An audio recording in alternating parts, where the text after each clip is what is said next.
y bienvenidos una vez más a Tiagomet. Mi nombre es Santiago Zambracos y el día de hoy traigo para ustedes el tema de neutropenia febril. Hablaremos acerca de la definición, las manifestaciones clínicas, la fisiopatología, el diagnóstico y su tratamiento. Suscríbete y dale click a la campanita para que puedas recibir notificaciones de cuando subamos nuevos videos. También puedes seguirme en mis cuentas de Facebook y de Instagram. No siendo más, vamos a estudiar. Entonces comencemos a hablar de la neutropenia febril. Las referencias bibliográficas que les recomiendo para abordar este tema son estos documentos que vemos en pantalla, que se va a dedicar tanto a los aspectos fisiopatológicos como las características clínicas y microbiológicas de la representación de la neutropenia febril, particularmente en Colombia y en otros países del mundo. Entonces, en ese orden de ideas, muchachos, arranquemos con la definición de lo que es la neutropenia febril. Y es que es muy importante resaltar que este es un término que utilizamos en los pacientes con cáncer que son sometidos a quimioterapia. Los pacientes con cáncer que reciben una terapia antineoplásica citotóxica lo suficientemente fuerte como para comprometer la mielopoiesis y la integridad de la mucosa gastrointestinal, corren el riesgo de desarrollar infecciones invasivas que pueden ser o por bacterias o por hongos que se trasladan desde la superficie de la mucosa intestinal hacia la sangre. ¿De acuerdo? Entonces, en ese orden de ideas, Body y colaboradores hacia el año 66 se dieron cuenta que para que el tratamiento de la leucemia aguda pudiese tener éxito, había que controlar las infecciones que aparecían una vez se iniciaban estas quimioterapias. Entonces, lo primero que hicieron fue tratar de buscar las relaciones cuantitativas entre la presencia de los leucocitos circulantes y el desarrollo de infecciones. Y se dieron cuenta que la frecuencia de las infecciones aumentaba a medida que el recuento absoluto de neutrófilos disminuía, tal y como lo podemos ver en esta gráfica, en donde podemos ver que en la medida que habían menos neutrófilos, el porcentaje de días con infección era mayor. Y aunque con los linfocitos existía una correlación similar, el número de episodios realmente era consistentemente menor. Entonces, por supuesto, las incidencias de mayor severidad de las infecciones aparecían cuando yo tenía tanto neutrófilos como linfocitos bajos y, en segundo lugar, cuando los neutrófilos estaban bajos pero los linfocitos normales. Pero si lo que yo tenía comprometido era solo los linfocitos, realmente la severidad de las infecciones tendía a ser menor. Ahora, teniendo este contexto histórico de base, la definición de neutropenia febril pues implica que sepamos lo que es la fiebre. Y aunque parezca algo muy sencillo, pues la fiebre se define en el concepto de neutropenia febril como una temperatura oral de 38 grados sostenida al menos durante una hora o una sola toma mayor o igual a 38.3 grados Celsius. Y la neutropenia se va a definir como un recuento absoluto de neutrófilos por debajo de 500 células o un recuento absoluto de neutrófilos por debajo de 1000 células que en las siguientes 48 horas esperemos que vaya a disminuir por debajo de 500. Asimismo, esa neutropenia se puede clasificar en si es leve, moderada a profunda. Por debajo de 1000 hablamos de leve, por debajo de 500 hablamos de moderada y por debajo de 100 hablamos de profunda. Y asimismo, la neutropenia puede presentarse no solo en cantidad, sino en calidad. ¿Eso qué quiere decir? Yo puedo tener 100.000 neutrófilos, pero si estos neutrófilos no son funcionales, pues eventualmente va a terminar siendo una neutropenia funcional, en donde eso puede ser evidente, por ejemplo, en neoplasias hematológicas que produzcan defectos cualitativos de los neutrófilos circulantes, alterando sus capacidades de fagocitosis y de generar muerte en los agentes patógenos. Entonces yo podría encontrar pacientes con un recuento absoluto de neutrófilos normal, pero presentando infecciones como si no tuviesen esos neutrófilos. Y algo muy importante para el concepto de neutropenia febril es que yo espere que vaya a durar más de 7 días. Es importante identificar aquellas neutropenias febriles que son de alto riesgo, que son aquellas neutropenias que se prevé que van a ser de larga duración y que presentan signos de alarma tales como hipotensión, infecciones como neumonía, dolor abdominal, cambios neurológicos o comorbilidades. Pero es algo que abordaremos más adelante. ¿Quiénes tienen alto riesgo de neutropenia febril? Pacientes que han sido llevados a trasplante halogénico de médula ósea, que tienen leucemia linfoide y mieloide aguda en inducción, que son sometidos a tratamientos con alemtuzumab, que es un anticuerpo monoclonal para el tratamiento de la esclerosis múltiple remitente y recurrente, la enfermedad de injerto contra huésped con altas dosis de esteroides, la neutropenia profunda por más de 7 días y la neutropenia funcional. Estos pacientes son aquellos que tienen pues un alto riesgo de desarrollar una neutropenia febril. Ahora, la literatura americana describe diferentes síndromes de fiebre neutropénica. Por ejemplo, yo puedo tener una neutropenia febril en donde documento microbiológicamente una infección, es decir, tengo el foco clínico, pero además documento el aislamiento del patógeno. Puedo también tener una infección clínicamente documentada, es decir, tengo las manifestaciones del foco, pero no tengo un aislamiento. Y por último, tengo una fiebre que no se explica, que sería otro de los posibles síndromes, donde tengo fiebre y neutropenia, pero no identifico ni clínica de infección ni tengo un aislamiento. Aparece también un concepto que es la neutropenia febril persistente, que es aquel episodio febril en el contexto de neutropenia, en donde no hay defervescencia a pesar de haber iniciado un antibiótico de amplio espectro. En pacientes que tienen neutropenia de alto riesgo, lo consideramos cuando es por más de 5 días y en pacientes con bajo riesgo cuando es por más de 2 días. También tenemos el concepto de la neutropenia febril recrudescente, que hace referencia al episodio febril que recurre después de haber tenido una efervescencia inicial tras haber recibido un antibiótico de amplio espectro.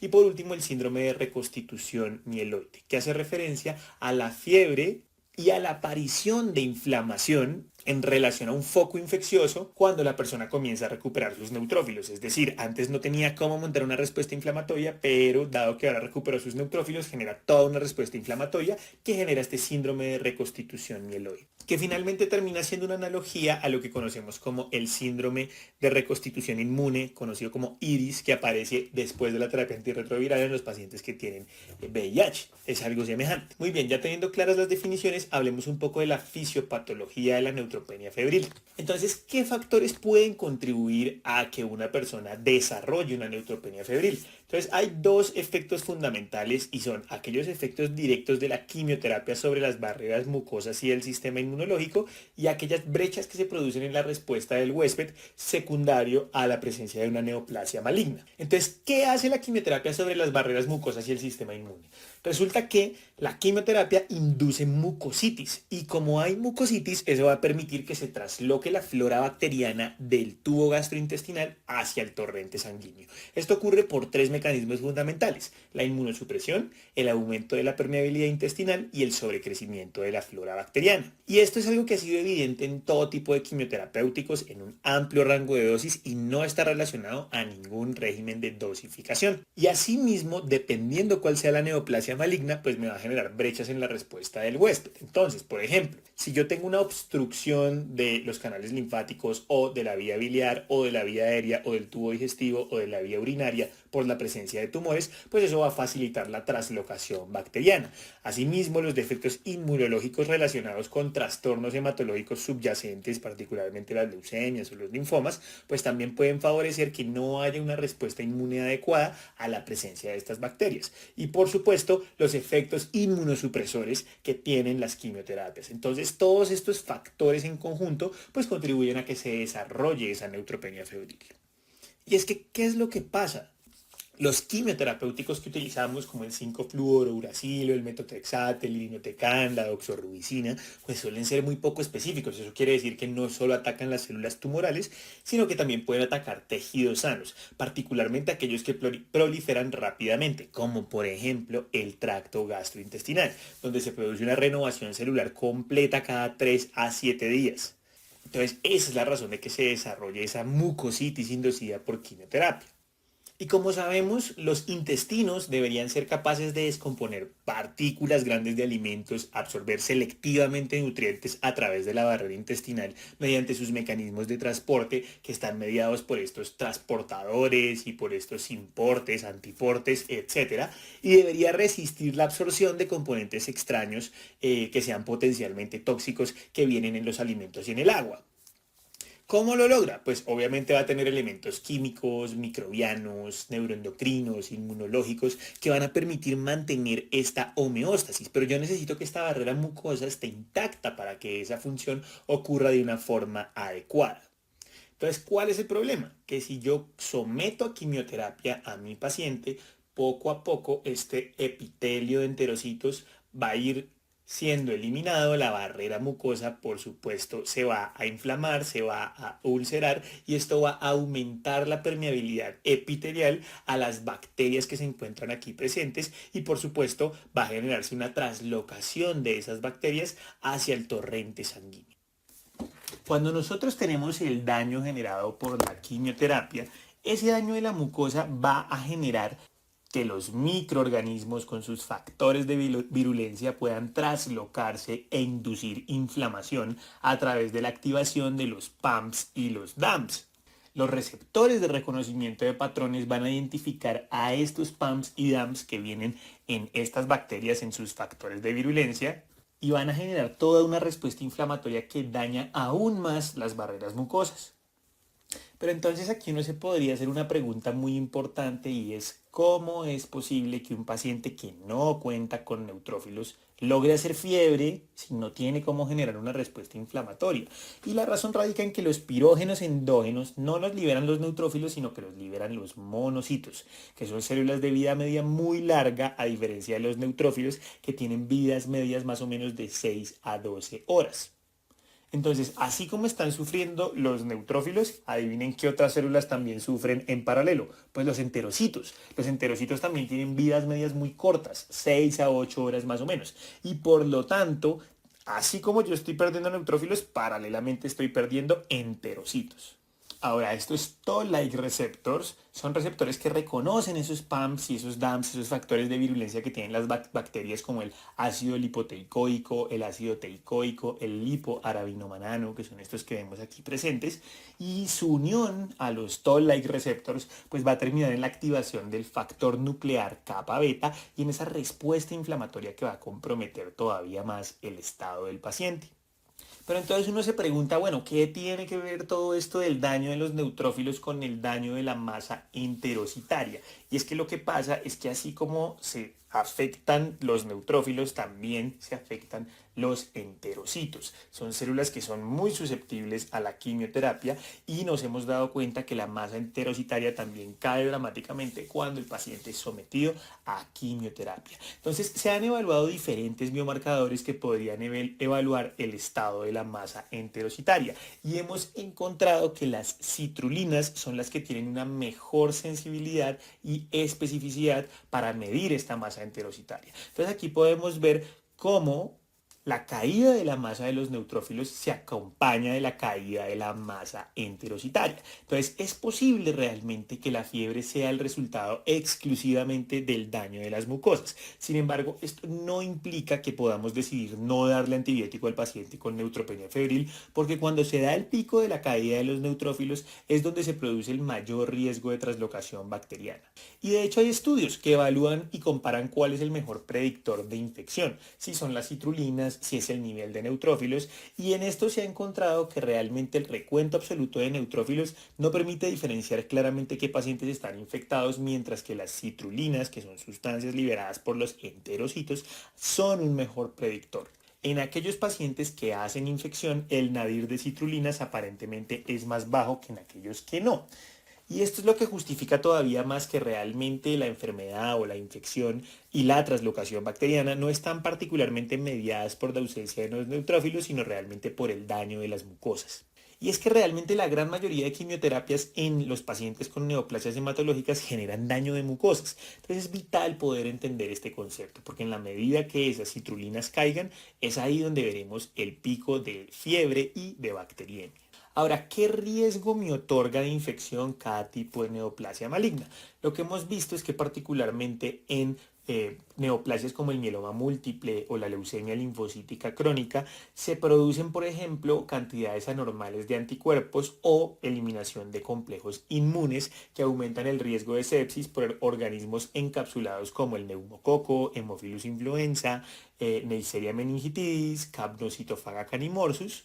Pero también podemos tener, por ejemplo, defectos de las células T, como pasa en los pacientes que tienen linfomas. En estos pacientes se aumenta el riesgo de sepsis por organismos intracelulares como Listeria, Salmonella, Cryptococcus neoformans, Mycobacterium tuberculosis. Y en pacientes que son sometidos a terapias con glucocorticoides en altas dosis dentro de sus esquemas quimioterapéuticos, como ocurre en las leucemias linfocíticas agudas o en los tumores del sistema nervioso central, se va a aumentar el riesgo particularmente de neumocistis jirovecii. Dicho esto, entonces, ¿qué factores de riesgo puede presentar una persona para desarrollar una neutropenia febril? Entonces, hay predictores que se relacionan con el paciente, como tener una edad mayor o igual a 65 años, ser mujer, tener una superficie corporal elevada, comorbilidades preexistentes y desnutrición. Tener predictores relacionados con la enfermedad, como elevación de lactato deshidrogenasa en pacientes con enfermedades linforreticulares, mieloptisis, linfopenia y etapas avanzadas de la neoplasia maligna subyacente. Y por último, predictores que están meramente relacionados con el tratamiento antineoplásico, como por ejemplo administración de regímenes de quimioterapia en dosis elevadas, no administrar un apoyo profiláctico con factor estimulante de colonia de granulocitos a pacientes con regímenes de alto riesgo, un estado funcional de Karnofsky comprometido, 3 o más sitios metastásicos o la administración de agentes alquilantes. Todos estos factores de riesgo hacen que una persona sea más susceptible a desarrollar neutropenia febril. Y particularmente la epidemiología es algo que es muy relevante en este tema de neutropenia febril, así como en todas las infecciones. ¿Por qué? Porque la epidemiología local no es la misma que se presenta en los americanos o en los europeos y por lo tanto las coberturas que estas sociedades utilizan pues no son las mismas porque la epidemiología local no es la misma. Entonces la representación que tenemos en Latinoamérica y en Colombia está representada en diferentes estudios, particularmente en Bogotá tenemos alrededor de 4 estudios donde entre ellos podemos encontrar uno de los estudios realizado en la Universidad Javeriana en donde podemos encontrar que hay una predominancia particularmente por los gram negativos más que los gram positivos, cosa que no siempre es igual en otros países, ¿de acuerdo? ¿Cuáles son los focos más frecuentes que se identificaron en el estudio de la Universidad Javeriana? Pues vimos la bacteriemia primaria en el 42.9% de los casos, foco gastrointestinal en el 15.6%, pulmonar en el 11.6%, urinario en el 11.3%, asociados a dispositivos intravenosos en el 8% y asociado a piel y tejidos blandos en el 6.9% de los casos. Asimismo, como podemos observar en esta imagen, vemos para cada uno de los tipos de infecciones cuál es el microorganismo más predominante, como se podría esperar en bacteriemia primaria, E. coli, en colitis también E. coli, en infección de vías urinarias E. coli, pero por ejemplo en infecciones asociadas a catéter venoso central cobra mucho más valor el estafilococo epidermidis y el estafilococo aureus. Y definitivamente en la distribución global de los microorganismos aislados nos damos cuenta que los más prevalentes son los enterobacteriales E. coli y Klebsiella pneumoniae, ocupan un 18.9% y un 8.6% de los casos, seguidos de gram positivos como aureus, epidermidis, enterococo fecalis, que ocupan porcentajes un poco más pequeños, pero que siguen siendo presentes y relevantes dentro del contexto de la neutropenia febril. Y si bien el 50 al 70% de los pacientes que tienen neutropenia febril cursan con infecciones bacterianas, el resto podría cursar con infecciones que sean causadas o por virus o por hongos. En el Instituto Karolinska se realizó un estudio en aquellos pacientes que no tenían infección bacteriana y se buscó detectar virus en sangre. Sin embargo, esto es difícil de interpretar, ya que el paciente, por ejemplo, inmunosuprimido podría hacer reactivaciones de virus y no necesariamente implica que esté cursando con una infección. Por ejemplo, hasta el 40% de los pacientes críticamente enfermos reactivan el citomegalovirus y no hay forma de saber cuáles de esos representan un verdadero impacto. Entonces realmente los paneles de detección viral en el contexto de una neutropenia febril plantean una disyuntiva compleja, dado que a pesar de que contamos con un aislamiento, es difícil quitar el antibiótico y descartar que no exista una coinfección bacteriana. Entonces, por ejemplo, en este estudio vemos como pacientes que tenían neoplasias hematológicas se les realizaron PCRs de muestras respiratorias y séricas buscando la detección viral. Y nos damos cuenta que el número de pacientes con al menos un virus detectado en cualquiera de los especímenes es de alrededor del 35%. Entonces puede que muchos de estos virus no sean los responsables de la infección, pero en otros sí. Entonces hay un gran porcentaje de infecciones que pasamos por alto, que no reconocemos y que realmente están siendo causadas por virus. Y otra consideración que también es muy importante tener en cuenta es que no son solo las bacterias las que pueden desencadenar esta respuesta inflamatoria sistémica, sino también sus toxinas. En Karolinska se realizó otro estudio con 103 pacientes que tenían neutropenia febril, en donde se analizó la importancia de la translocación bacteriana y nos dimos cuenta que que una persona podría tener en sangre las toxinas bacterianas y que éstas sean las responsables de generar una respuesta inflamatoria sin necesidad de que circule el microorganismo. Entonces, lo que nos dimos cuenta en estos estudios es que en aquellos pacientes que tenían neutropenia febril y fiebre de origen desconocido, los niveles de endotoxinas pues eran superiores a los que eran afebriles. Entonces, paciente febril, mayor concentración de endotoxinas. Paciente con fiebre de origen desconocido, muchas más endotoxinas que en aquellos que había encontrado una bacteria o aquellos que había encontrado un virus.